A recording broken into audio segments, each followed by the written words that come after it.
Bjork famously said that singing was like a celebration of oxygen. Unfortunately for many of the voices on this list, they've become more like a strangulated gasp.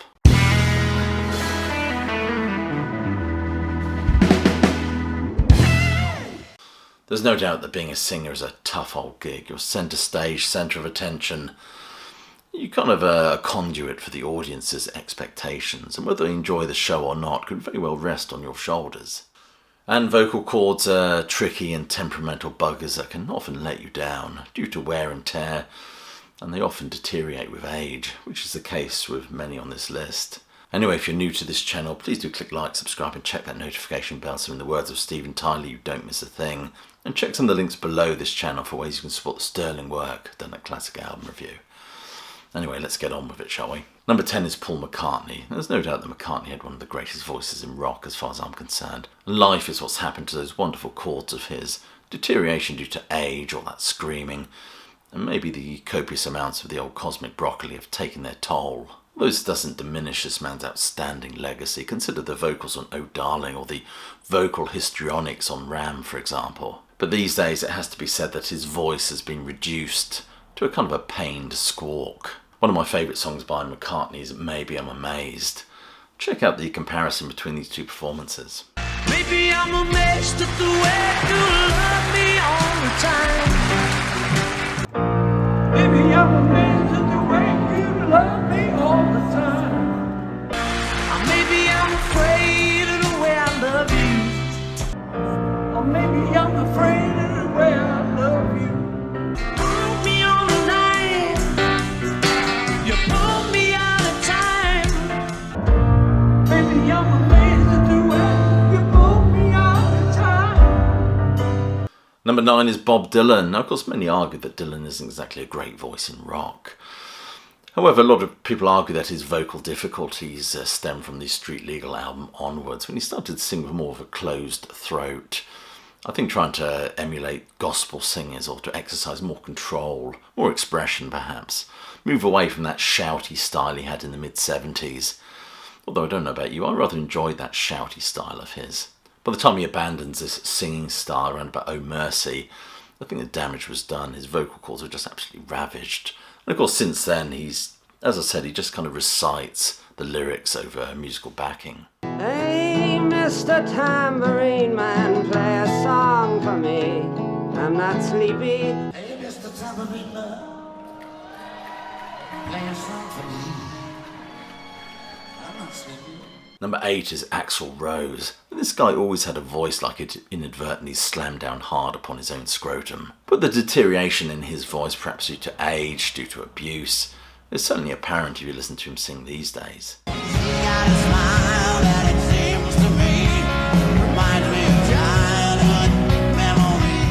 And certainly listening to his most recent performances, they seem to demonstrate that it's perhaps not so easy.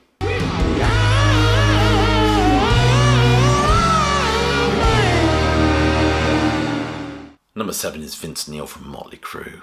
Ella Fitzgerald famously said the only thing better than singing is more singing, but perhaps not in this case. Vince Neil is seen very much as the poster boy or that voice of the glam metal movement in the 1980s. But with age and lifestyle, not to mention that the guy's doubled his weight, he really struggles vocally these days. Certainly his weight and health, it seems to be what's affecting his vocal performances these days.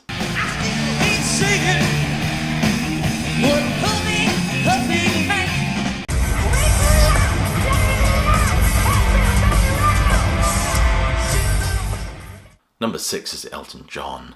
Now that rich tenor of his was a thing of beauty in his prime, but due to age and substance abuse, it's lost a lot of that timbre, a lot of that nuanced, mellifluous quality that he once had.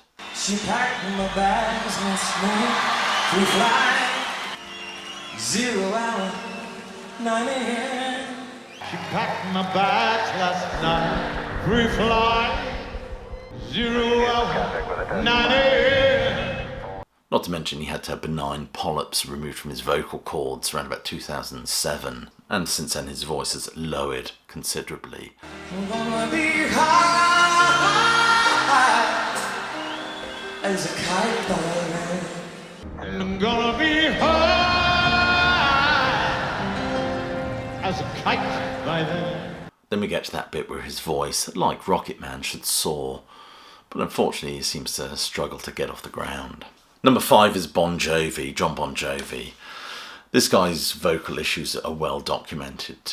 He's recently undergoing some vocal surgery to help him address this deterioration or this difficulty he's had in singing. Not to mention his reputation is somewhat tarnished with his dalliance with tapes and lip syncing. Whether or not he'll be able to return to singing like he used to is a matter of debate, of course, but we can only just keep our fingers crossed for him. But nevertheless, the deterioration in his voice is absolutely alarming. Check out these 2 performances, the latter being absolutely painful for him and his audience, I suspect. I'm a cowboy on a steamboat side. I'm a cowboy on a steamboat side. Number 4 is Phil Collins. This man had a beautiful, soulful voice in his prime and would often push his vocal range, I think, which would very much elevate those Genesis numbers, I think, as well as a stunning solo career. I read somewhere that Phil Collins would often have cortisone injections to help his voice, and he did this quite frequently. Unfortunately, one of the side effects of these injections is it makes the bones more brittle, which seems to be very much behind his poor health in later years and his diminishing vocal prowess. So say you have me, mama. So say you have me, mama. 'Cause it's getting so hard. Oh, 'cause it's getting so hard. Number 3 is Paul Stanley. The deterioration in Stanley's voice is due to age and years of wear and tear of belting them out like some sort of rock and roll evangelist.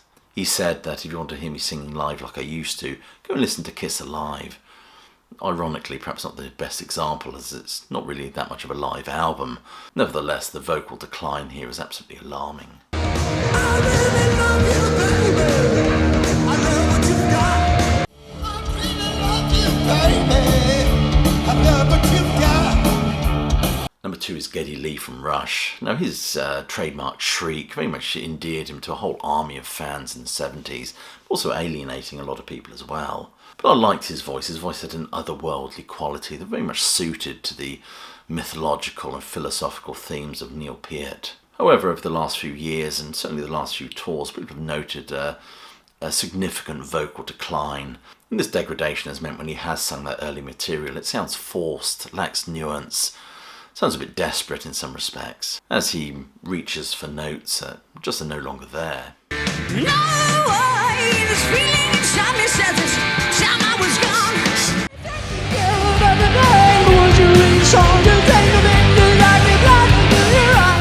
Number 1 is Ian Anderson from Jethro Tull.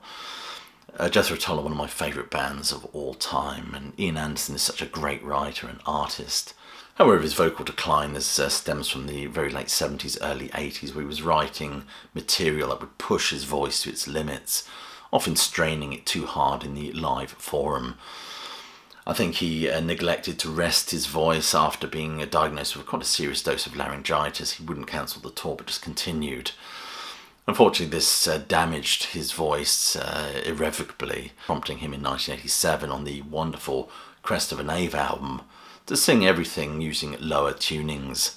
This, of course, prompted many of the critics to accuse him of trying to sound like Mark Knopfler. But with age and other health issues, Anderson's voice is a pale comparison to what it once was. Greetings, well met fellow hail. I am the winter veil, you say. What had him done? Watch him in his golden age. So there you are, that's my 10 top classic rock voices that have been in serious decline over a number of years. If you enjoyed this video, please do share it, and as I said, click like, subscribe and check that notification bell. Other than that, I'll leave you with my closing salvo, which is hope you're well, staying safe, and of course that you keep listening.